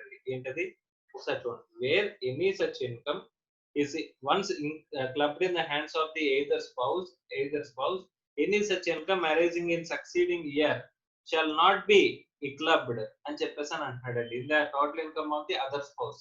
ఒక్కసారి కనుక spouse చేతుల్లో కనుక include చేశాడంటే ఇప్పుడు మళ్ళీ తీసుకొచ్చి దాన్ని అదర్ స్పౌస్ ఎవరైతే ఎస్ఎస్సి ఉన్నారో, ఇప్పుడు ఇప్పుడు ఎస్ఎస్సి చేతిలో వన్స్ క్లబ్ చేస్తారండి. ఎస్సీ చేతిలో క్లబ్ చేసిన తర్వాత మళ్ళీ అక్కడ స్పౌస్ చేతుల్లో తర్వాత ఎప్పుడైనా సరే మళ్ళీ ఇంక్లూడ్ చేసే అవకాశం ఉందా? వాళ్ళు రిసీవ్ చేసుకున్నారు, వాళ్ళ అకౌంట్ లోకి వచ్చిందని చెప్పేసి టాక్సబుల్ చేసే అవకాశం ఉందా? లేదంటండి. ఇక్కడ ఎస్ఎస్సి ఉన్నాడు. ఎస్ఎస్సి యొక్క స్పౌస్ చేతుల్లో అమౌంట్ వచ్చింది. Amount received. దీన్ని తీసుకొచ్చి ఏం చేశారంట? క్లబ్బింగ్ చేశారు. Clubbing attract. Okay. So included in assessee's income. Assessee income లో ఇంక్లూడ్ చేశారంట. ఆఫ్టర్వర్డ్స్ ఏం చేయారంటండి? మళ్ళీ afterwards does not included in spouse income. ఈ స్పౌస్ ఇన్కమ్ లో మళ్ళీ తీసుకొచ్చి ఏం చేయాలంట? ఇంక్లూడ్ చేయరు. ఎందుకంటే ఎస్సీ ఇన్కమ్ ఇంక్లూడ్ చేస్తారు కాబట్టి తర్వాత అమౌంట్ రిసీవ్డ్ కేసెస్ లో కానీ తర్వాత ఇన్కమ్ వచ్చిందని చెప్పేసి స్పౌస్ చేతిలో ట్యాక్స్ చేస్తారా? ట్యాక్స్ చేయరంట. ఎందుకంటే ఇద్దరు చేతిలో ఒకరి చేతిలో మాత్రమే ట్యాక్స్ చేస్తారు. ఓకే.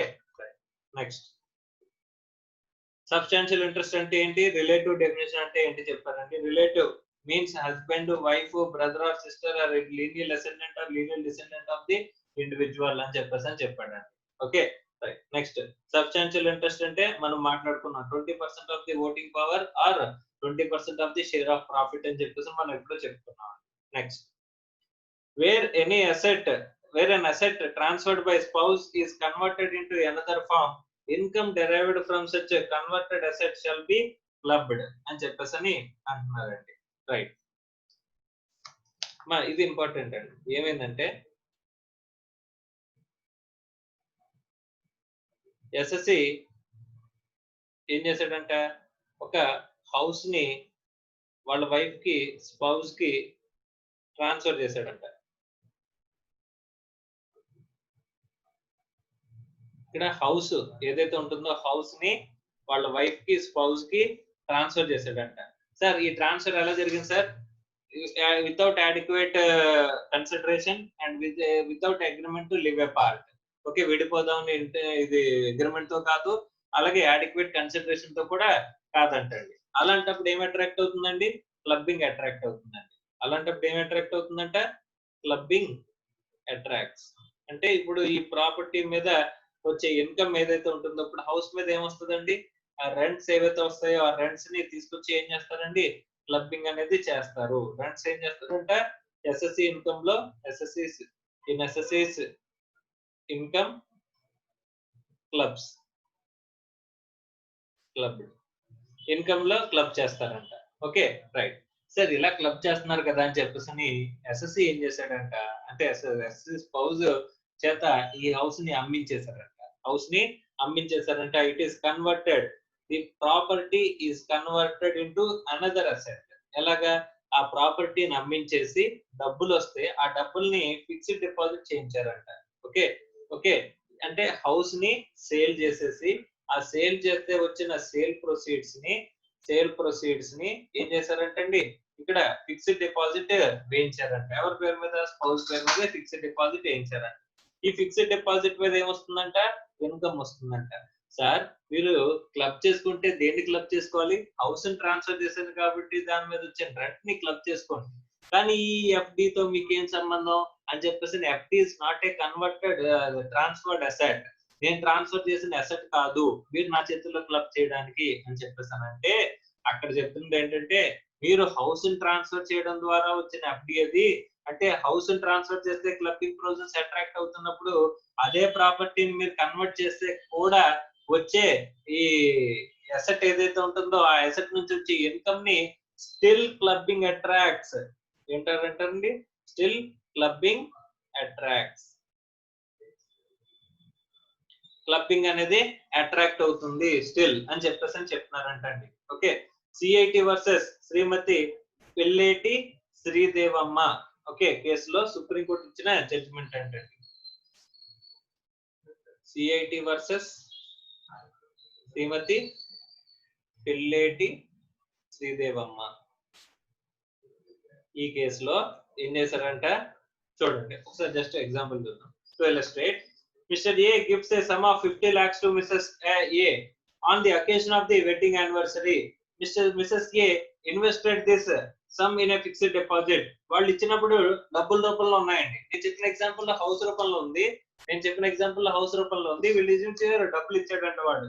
ఓకే, ఆ డబ్బులు తీసుకెళ్లి ఆవిడ ఏం చేశారంటండి, ఫిక్స్డ్ డిపాజిట్ వేసిందంట. ఇక్కడ నేను చెప్పిన ఎగ్జాంపుల్ ఏమైందండి, హౌస్ అమ్మేసి ఫిక్స్డ్ డిపాజిట్ అనేది డబ్బులు ఫిక్స్డ్ డిపాజిట్ చేశారంట. ఇక్కడ ఏం చేశారంటే ఆ ఫిక్స్డ్ డిపాజిట్ నుంచి ఇంట్రెస్ట్ ఇన్కమ్ డెరైవ్ చేస్తున్నారంట. అలాంటప్పుడు interest income so derived shall be clubbed in the hands of Mr. A despite the fact that it is the income from the converted asset. So ఈ converted asset నుంచి వచ్చింది కదా sir నాకు అని చెప్పేసి అన్నా సరే, కన్వర్టెడ్ అసెట్ నుంచి వచ్చినా సరే, ఇక్కడ ఎఫ్డి నుంచి వచ్చిన ఇన్కమ్ అన్నా సరే, ఇక్కడ హౌస్ ట్రాన్స్ఫర్ చేయడం వల్ల ఎఫ్డి అనేది వచ్చిందండి. హౌస్ ని అమ్మడం వల్లే మనకి ఏమొచ్చింది, ఎఫ్డి అనేది వచ్చింది. కాబట్టి ఇది కూడా FD is out of the proceeds of the house. కాబట్టి ఇక్కడ నథింగ్ బట్ ఇక్కడ ఏం అట్రాక్ట్ అవుతుందంటే క్లబ్బింగ్ ఇస్ స్టిల్ అట్రాక్ట్స్. మీరు అసెట్ ని మార్చినంత మాత్రాన, అసెట్ ని కన్వర్ట్ చేసినంత మాత్రాన the basic root is still there.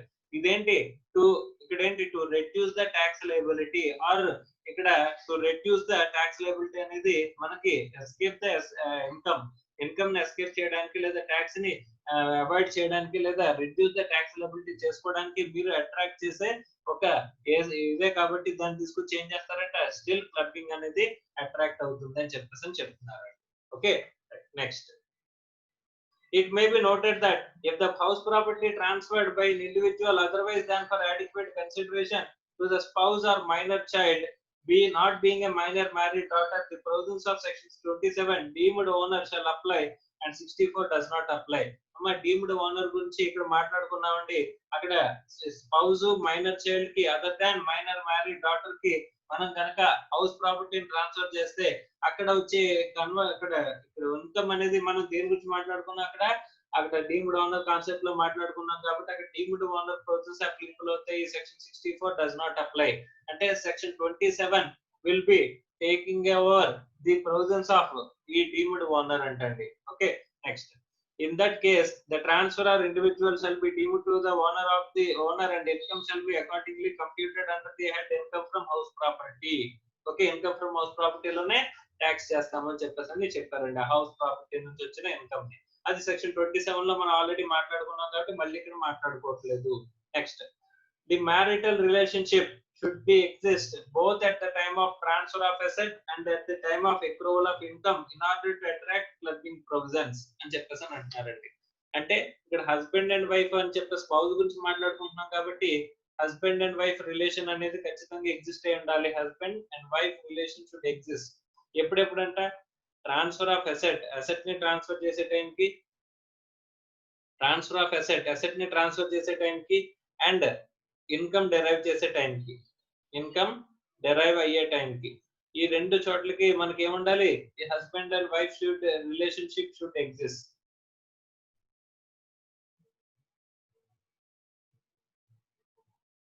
Sir property transfer అయ్యే టైంకి వాళ్ళు ఏమైందండి హస్బెండ్ అండ్ వైఫ్ అండి, కానీ ఇన్కమ్ డెరైవ్ అయ్యే టైంకి వాళ్ళిద్దరూ సపరేట్ అయిపోయారంటండి. అప్పుడు క్లబ్బింగ్ అట్రాక్ట్ అవుతుందా? అట్రాక్ట్ అవ్వదంటండి. So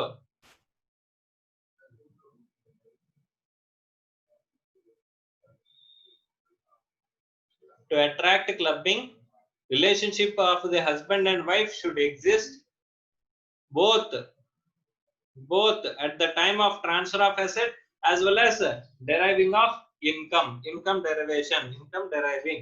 Okay, right.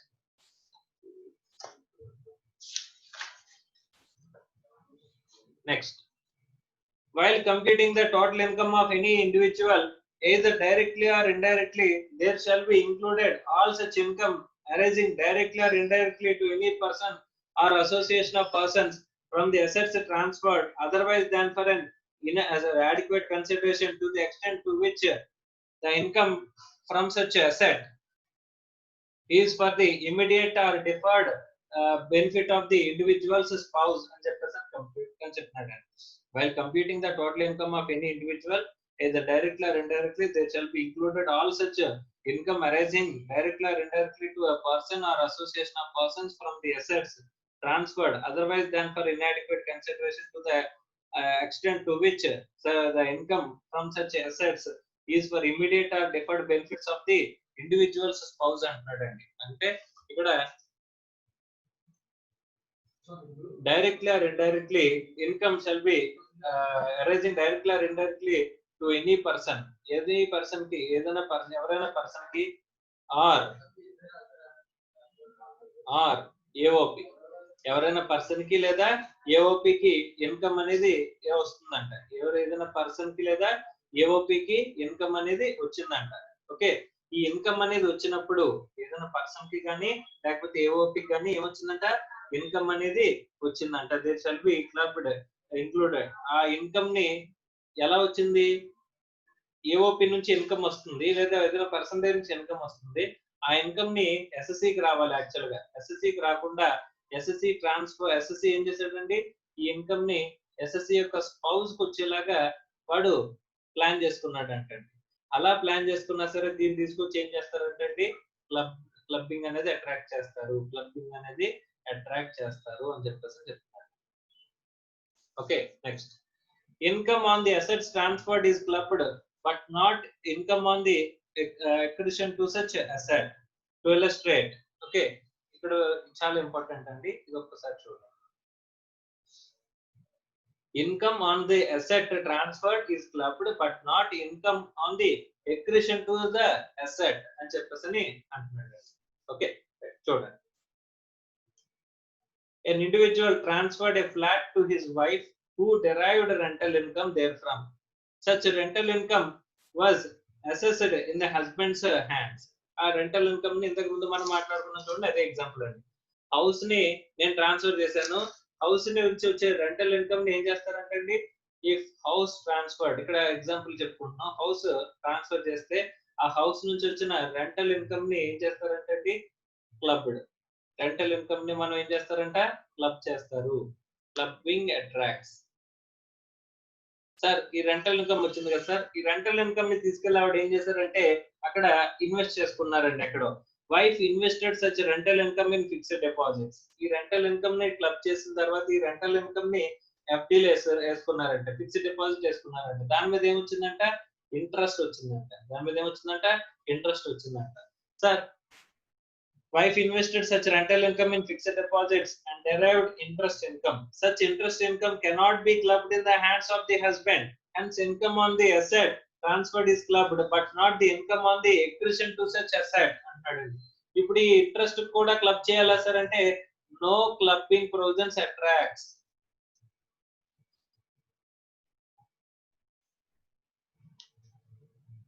అంటే ఇక్కడ హౌస్ అనేది ట్రాన్స్ఫర్ చేసినప్పుడు రెంటల్ ఇన్కమ్ వస్తే ఆ రెంటల్ ఇన్కమ్ ని క్లబ్ చేస్తే, ఆ రెంటల్ ఇన్కమ్ ని క్లబ్ చేస్తారు కదా, అయిపోయింది. సో ఆ తర్వాత ఆ డబ్బుల్ని తీసుకొచ్చి ఆ ఆవిడ ఏం చేసుకుందండి, ఫిక్స్డ్ డిపాజిట్ చేసుకుందండి. ఫిక్స్డ్ డిపాజిట్ చేస్తే దాని మీద వచ్చే ఇంట్రెస్ట్ అనేది ఇంట్రెస్ట్ ఇన్కమ్ వచ్చిందంట. ఆ ఇంట్రెస్ట్ మీద మళ్ళీ క్లబ్బింగ్ అట్రాక్ట్ అవుతుంది సార్ అంటే నో క్లబ్బింగ్ ప్రొవిజన్స్ అట్రాక్ట్స్ అని చెప్పేసి చెప్తున్నాడండి. క్లబ్బింగ్ ప్రొవిజన్స్ అనేవి అట్రాక్ట్ అవ్వవు అని చెప్పేసి చెప్తున్నాడండి. Next cross transfers. అంటే ఇక్కడ రూల్ ఏంటంటే, ఇక్కడ మనం చెప్పుకున్నది ప్రీవియస్ గా చెప్పుకున్న దానికి రూల్ ఏంటంటే income on the asset transferred is clubbed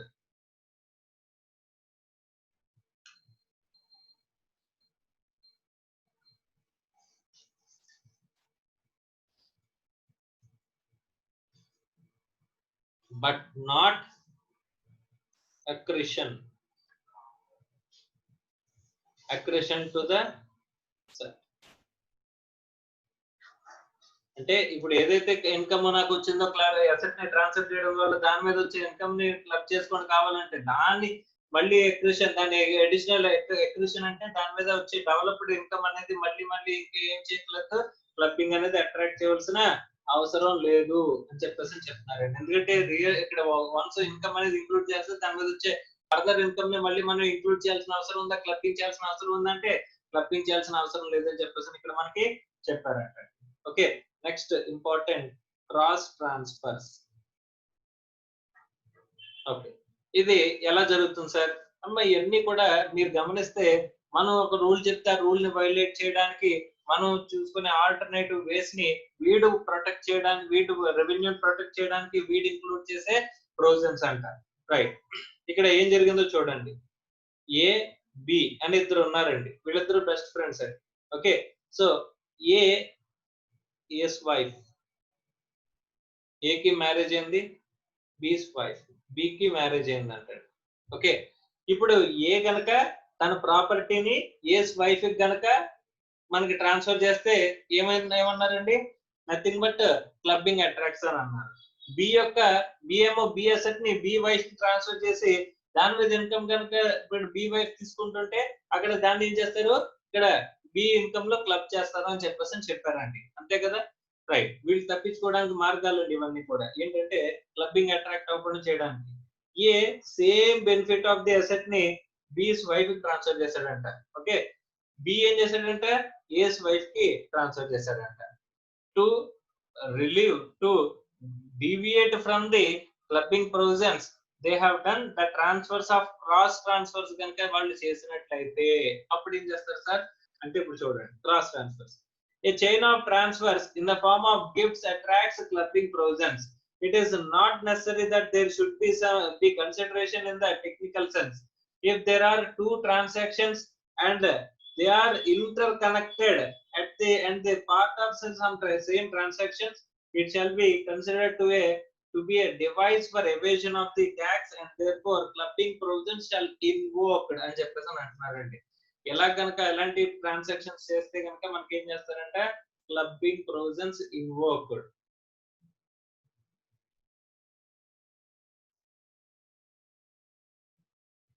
ఇక్కడ ఏ నష్టపోకుండా బి నష్టపోకుండా ఏ యొక్క సేమ్ ప్రాపర్టీ ఇక్కడ ఎంతైతే ప్రాపర్టీ వాల్యూ ఉందో ఆ ప్రాపర్టీని ఇక్కడ ట్రాన్స్ఫర్ చేస్తున్నాడు బీస్ వైఫ్, సో దట్ బీస్ wife is going to B taxed అంటున్నాడు.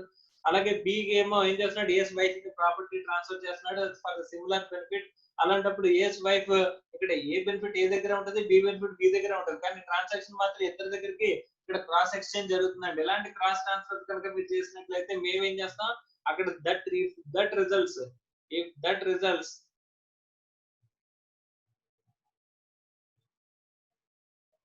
if that results in evasion of tax,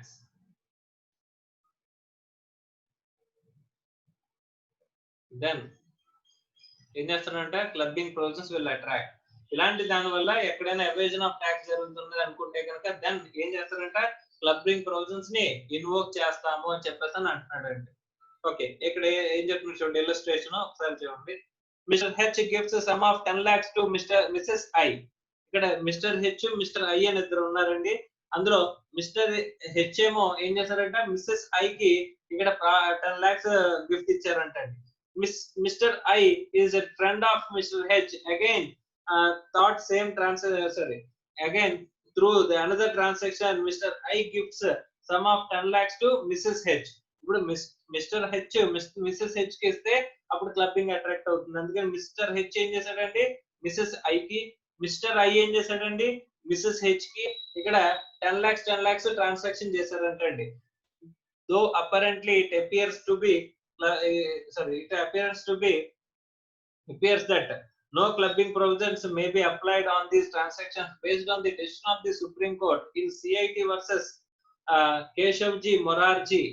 ఇక్కడ సుప్రీం కోర్ట్ జడ్జిమెంట్ అంటే ఇక్కడ క్లబ్బింగ్ ప్రొవిజన్స్ ఎందుకు అట్రాక్ట్ అవ్వకపోవచ్చు అని చెప్పేసి అని అంటున్నారు. ఏస్ వైఫ్ కి ఇవ్వలేదు, బీస్ వైఫ్ కి ఇవ్వలేదు. ఇక్కడ ఎగ్జాంపుల్ హెచ్ ఐ అనుకున్నారు కదా, ఇక్కడ హెచ్ వైఫ్ కి ఇవ్వలే, హెచ్ ఐ వైఫ్ కి ఐ యొక్క వైఫ్ కి ఇచ్చాడు, ఐ వైఫ్ కి ఇవ్వలే, ఐ అనేవాడు ఏం చేశాడు ఇక్కడ హెచ్ వైఫ్ కి ఇచ్చాడు. కాబట్టి ఇక్కడ క్లబ్బింగ్ ప్రొవిజన్స్ అట్రాక్ట్ అవ్వనట్టు కనిపిస్తున్నా సరే CIT versus supreme court judgement అండి. ఏ judgement? CIT versus Keshavji Morarji.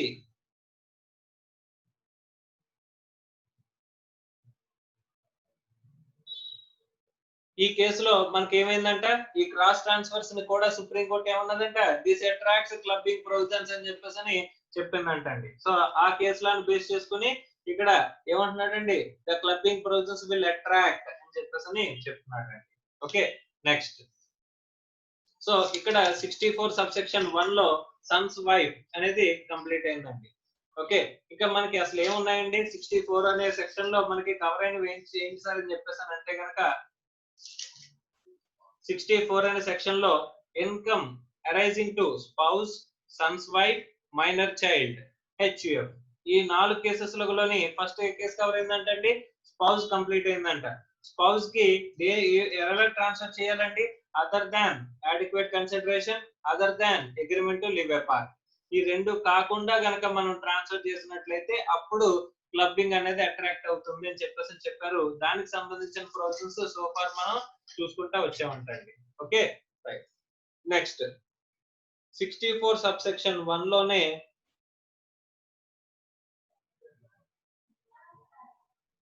Sons wife ఎవరి గురించి మాట్లాడుతున్నారంటండి? సన్స్ వైఫ్ గురించే మాట్లాడుతున్నారంటండి. అంటే ఇప్పుడు మనం income of Sons wife. In computing the total income of any individual, there shall be included all such income arising directly or indirectly to the son's wife from the assets transferred by that individual or otherwise than for an adequate consideration. అంటాడండి. Okay, ఇక్కడ కూడా assets transferred, ఇక్కడ clubbing provisions attract అవ్వవు అంట. No clubbing provisions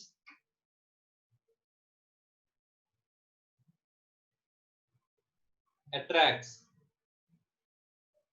if ఎప్పుడంట if it is for adequate consideration. ఇక్కడ మాత్రం ఒకటే ఒక పాయింట్ ఉందండి. స్పౌస్ అయితే 2 పాయింట్లు, ఇక్కడైతే ఒక పాయింటే.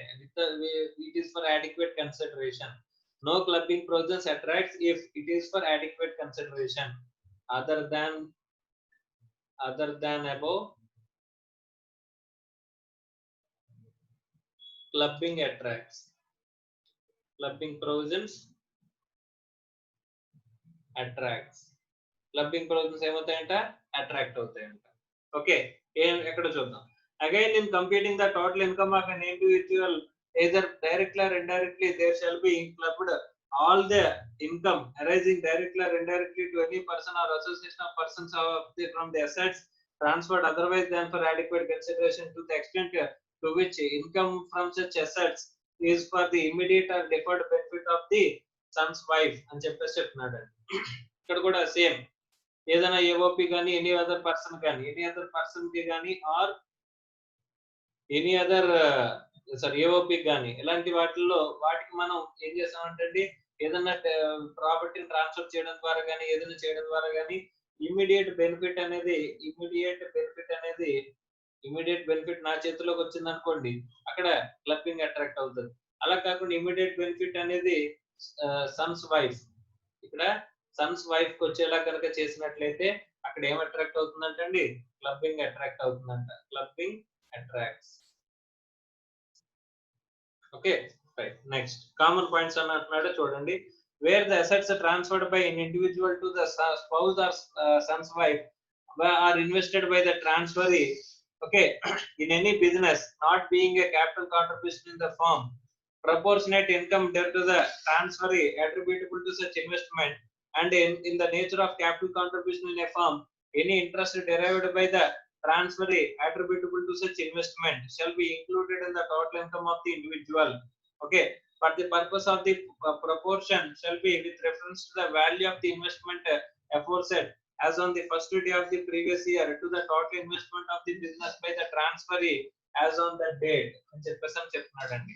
సో ఇక్కడ మనకి ఏం చెప్తున్నాడంటే మనం ఏదైతే డబ్బులు ఇచ్చామో ఆ డబ్బులు తీసుకెళ్ళి ఎక్కడైనా ఇన్వెస్ట్ చేసినట్లయితే ఆ ఇన్వెస్ట్మెంట్ చేసిన డబ్బుల మీద వచ్చే ఈ అమౌంట్స్ ఏవైతే ఉంటాయో ఆ అమౌంట్స్ బెనిఫిట్స్ ని ఏం చేస్తారంటే అండి క్లబ్ చేస్తారు. ఎలా చేస్తారంటే ప్రపోర్షనేట్ టు ద అమౌంట్ అంటున్నాడండి. ఇక్కడ ఏం చేస్తున్నా ఎలా జరుగుతుంది సార్? ఇక్కడ ఒకసారి ఈ ఒక పాయింట్ గురించి ఒక ఎగ్జాంపుల్ చెప్తానండి. ఏ అనేవాడు వాళ్ళ వైఫ్ కి ఒక 10 lakhs ఇచ్చాడు. ఓకే, అలాగే సన్స్ వైఫ్ కి కూడా 10 lakhs ఇచ్చాడు. ఈ 10 lakhs తీసుకెళ్లి వీళ్ళు ఎక్కడో ఒక బిజినెస్ లో ఇన్వెస్ట్ చేశారు. ఆ బిజినెస్ నుంచి వచ్చిన ఇన్కమ్ ఏదైతే ఉంటుందో ఈ బిజినెస్ లో ఎంత ఇన్వెస్ట్ చేశారంట? ఇక్కడేమో ఈడిచ్చిన 10 lakhs ప్లస్ వీళ్ళు సొంతంగా ఒక 5 lakhs, ఆమె సొంతంగా కొంత 5 lakhs, టోటల్ గా 15 lakhs ఇన్వెస్ట్ చేశారంట. ఇప్పుడు ఈ 15 lakhs లోని వచ్చిన ఇన్కమ్ లోని ప్రపోర్షన్ తీసుకుంటారంట. ఆ ప్రపోర్షన్ ని తీసుకొచ్చి ఏం చేస్తారంటే ఈ 10 lakhs ప్రపోర్షన్ ఎంత వరకు అయితే ఉంటుందో అంతవరకు తీసుకొచ్చి ఏం చేస్తారంట ఇక్కడ ఏ చేతుల్లో క్లబ్ చేస్తారంట. అలాగే సన్స్ వైఫ్ కూడా ఏదైనా బిజినెస్ ఇన్వెస్ట్ చేస్తే అక్కడ నుంచి కూడా వచ్చిన బెనిఫిట్ ని ఆ ప్రపోర్షన్ లోనే తీసుకొచ్చి ఏం చేస్తారంటే ఆ క్లబ్ అనేది చేస్తారంట. అలా ఒకవేళ ఇన్కమ్ వచ్చిన తర్వాత ఆ ఇన్కమ్ ని క్లబ్ చేసిన తర్వాత ఆ ఇన్కమ్ ని మళ్ళీ ఏఎస్ వైఫ్ ఎక్కడైనా ఇన్వెస్ట్ చేసుకుంటే ఇందాక మనం మాట్లాడుకున్న income is to be clubbed but acquisition does not అని చెప్పేసి ఏదైతే ప్రొవిజన్ ఉంటుందో అది అప్లికబుల్ అవుతుంది. ఓకే, సో ఇక్కడ ఇన్కమ్ ప్రపోర్షనేట్ గా మనం క్యాలిక్యులేట్ చేసుకుని ఆ ప్రపోర్షనేట్ ఇన్కమ్ అనేది మనం ఏం చేస్తారంటే అండి ఇక్కడ క్లబ్ చేస్తామని చెప్పేసి అని చెప్తారు. Okay right, so this is with respect to sons wife. Okay, so మనం సెక్షన్ 64 లో ఎక్కడ ఉన్నామంటే income arising to the spouse sons wife వరకు అయింది. ఇంకేముంది minor child HUF. So 64(1)A income of a minor child అనేది ఉంది.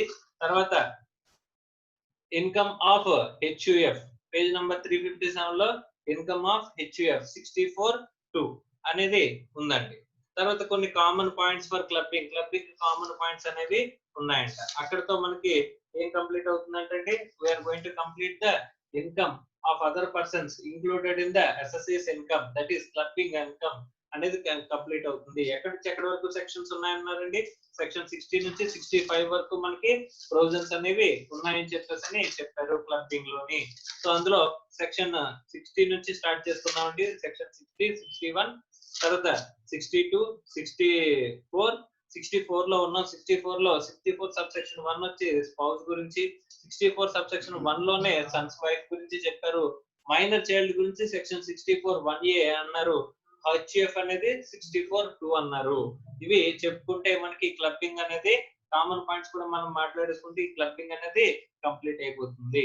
ఓకే, నెక్స్ట్ క్లాస్ లో క్లబ్బింగ్ ని కంప్లీట్ చేసుకుందాం అమ్మా. ఓకే రైట్, ఏమైనా డౌట్స్ ఉన్నట్లయితే నెక్స్ట్ క్లాస్ లో అడగండి. ఓకే రైట్, ఇక్కడితో నేను ఏం చేస్తున్నాను సెషన్ ఎండ్ చేస్తున్నాను. Right, thank you.